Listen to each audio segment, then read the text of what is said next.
Baik, hari ini kami tim Karitas, tim logistik mendistribusikan sejumlah paket bantuan untuk 180 lebih kakak terdampak bencana kebakaran pasar di Lembor beberapa minggu yang lalu, dan di bawah pimpinan Romo Deden sebagai koordinator lapangan, dan juga ada Pasian, ada Om Gusti, dan satu Pak Didi, kameramen dalam perjalanan ini. Perjalanan ini akan ditempuh dalam waktu 1 jam 10 menit.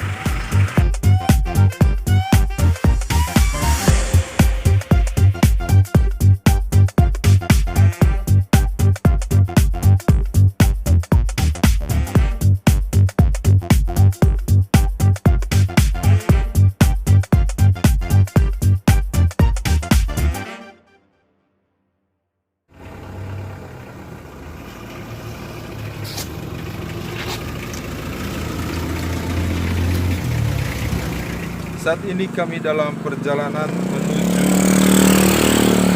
lokasi kebakaran Lembor yang terjadi beberapa minggu kemarin. Kami dari tim Karitas Keuskupan Ruteng akan menyalurkan bantuan ke sana. Dan di samping saya saat ini ada Om Heri yang adalah koordinator bagian tangga bencana Karitas Keuskupan Ruteng. Om Heri, kita tahu ada bencana di Lembor, dan sebelum kita memberikan bantuan, apa sebenarnya yang mesti dilakukan dan contoh konkret apa yang telah pertama-tama dibuat oleh tim Karitas? Baik, terima kasih Romo. Saya ucapkan salam bela rasa. Salam bela rasa. Saat ini kami persiapan untuk perjalanan menuju Lembor. Tetapi sebelum kami melakukan pada tahap respon pada hari ini, kejadian tanggal 5 Maret itu kami dapatkan informasi dari media, dan informasi ini menjadi informasi awal yang kami terima. Dan untuk menjadi informasi itu menjadi pasti, itu kami berkoordinasi dengan Pastor Paroki Wainakeng, dan menyatakan bahwa kejadian itu benar. Setelah kami mendapatkan informasi itu, kami rapat di kantor membentuk tim. Tim yang pertama adalah tim asesmen. Asesmen itu adalah suatu proses kajian awal untuk mendapatkan gambaran situasi di lokasi bencana, baik populasi warga terdampak, yang kedua adalah areal-areal yang terpapar, dan juga kemana mereka mengungsi, dan berikut untuk mendapatkan gambaran tentang apa kebutuhan mereka. Tapi pada situasi waktu kami melakukan kajian, kami tidak berjumpa dengan para warga terdampak karena setelah kejadian mereka memilih untuk kembali ke rumah masing-masing karena di pasar Lembor itu adalah sentral ekonomi, mereka berdagang. Dari kajian ini kami mendapatkan data yang dari pihak yang cukup kompeten, pertama dari camat. Kami berkoordinasi untuk mendapatkan informasi awal tentang data itu. Data yang kami dapat di awal bahwa jumlah warga yang terpapar sebanyak 238 kakak. Data ini menjadi data awal untuk kami membuat laporan situasi awal SITREP, sambil kami ke lokasi untuk melakukan pemantauan areal peristiwa terjadi kebakaran. Karena dalam proses seperti ini kami menggunakan 3 metode yang disebut dengan metode triangulasi. Ada pengamatan, tinjau langsung ke lokasi kejadian, yang kedua adalah wawancara tokoh kunci, dan yang ketiga memungkinkan untuk translate atau membuat gambar tentang sketsa dari lokasi kejadian. Karena situasi pada pandemi COVID ini kami tidak cukup waktu untuk berjumpa dengan banyak pihak, tapi kami cukup mendapatkan informasi dari kecamatan, dari data-data yang mereka berikan. Baik Om Heri, berarti dapat informasi awal melalui media, lalu koordinasi dengan Pastor Paroki untuk mengetahui kenyataan yang sesungguhnya, lalu kemudian membentuk tim assessment untuk memastikan apa kondisi dan situasi di sana dengan metode triangulasi, dan kemudian dari proses itu ditemukan ada 200 lebih kakak yang terdampak. Oke. Dan dari pengamatan itu apa kira-kira kebutuhan yang mendasar dari keluarga yang terdampak? Karena data awal ini untuk menentukan go or no, respon atau tidak, kami melihat gambaran informasi awal ini, data-data dan hasil pemantauan lapangan, kami memutuskan untuk respon. Nah, untuk mendapatkan data tentang seperti apa kebutuhan real dari setiap rumah tangga itu karena situasi sulit untuk kami bertemu dengan mereka, tetapi kami melakukan IFGD di lapangan, di pusat paroki, dan koordinasi dengan pemerintah bahwa pemenuhan kebutuhan dasar karena recovery, pemulihan, menghidupkan kembali ekonomi mereka tempat usaha itu menjadi bagian tahap berikut. Tahap pemulihan. Nah, kami memberi kebutuhan pangan seperti beras, kemudian suplai gizi karena situasi sekarang situasi rentan, perlu mereka berikan makanan yang bergizi seperti telur dan susu. Sebelum ke penyaluran bantuan hari ini, setelah mendapat data keluarga terdampak, lalu kemudian tim Puskesmas membuat sitrep. Itu sitrep dikirim kemana? Sitrep yang pertama adalah tujuan untuk kebutuhan internal di Caritas untuk sebagai laporan awal dari tim asesmen kepada pihak lembaga, dan di lembaga mempertimbangkan ini respon. Kemudian dari ini kita melihat pemetaan kapasitas. Kapasitas kita di lembaga cukup tidak dari aspek kebutuhan yang di lapangan dengan ketersediaan sumber daya misalnya dana.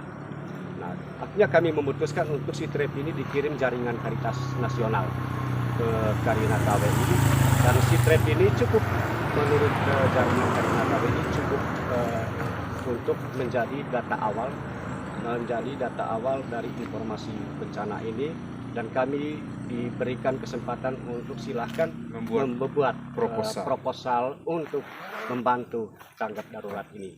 Dan kemudian proposal itu direspons baik oleh tim IR dari Karina, dan akhirnya hari ini kami boleh menyalurkan bantuan ke keluarga-keluarga terdampak yang mengalami musibah di area. Hari ini kami tepat pukul 12 tadi siang, tim distribusi logistik dari Caritas Uskupan Ruteng tiba di lokasi di Pastoral Paroki Wainakeng, Lembor, dan sudah menyiapkan sejumlah tenaga relawan dari paroki yang dikoordinir oleh Caritas Paroki bersama pastor paroki, hingga mereka ini kurang lebih berjumlah 30 orang. Kegiatan hari ini diawali dengan beberapa petunjuk atau briefing awal tentang terkait dengan hal-hal yang dikerjakan oleh relawan, prinsip relawan, dan tentang bagaimana teknis tim kerja pada saat ini. Mereka sudah mulai bekerja pengepakan bahan-bahan pangan yang akan didistribusikan kepada warga terdampak kebakaran Pasar Lembor. Baik, selamat pagi. Hari ini sejak pukul 8.00 posko distribusi di Paroki Wainakeng sudah berjalan, dan ini saudara-saudara kita yang penerima manfaat yang akan menerima bantuan pangan dari Caritas Uskupan Ruteng.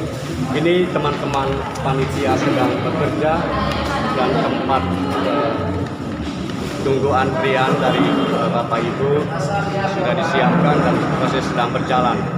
Dan mekanisme yang dibangun pada hari ini, kita tim relawan dibagi beberapa titik di pintu gerbang masuk untuk mengarahkan mereka masuk ke dalam aula, kemudian di pintu depan tempat check-in untuk cek nama dan juga sekaligus pembagian kupon. Dan setelah mereka mendapatkan kupon, baru dipersilakan untuk duduk di dalam ruangan, tetap memperhatikan 5M di masa pandemi COVID ini. Dan setelah mereka duduk baru diundang untuk menuju ke meja panitia untuk registrasi atau proses administrasi. Dan titik yang terakhir, meja panitia tim relawan dari Paroki Wanaken mendistribusikan barang-barang yang telah disediakan. Untuk sementara proses pagi ini menjelang siang berjalan lancar, mekanisme distribusi dengan sistem pembagian kupon dan nomor antrian itu berjalan lancar. Untuk sementara belum ada kendala. Ya, sebenarnya terima kasih buat dari pihak yang melakukan dari masyarakat. Pokoknya kami semua mengucapkan banyak terima kasih atas bantuan dengan alat adanya ini.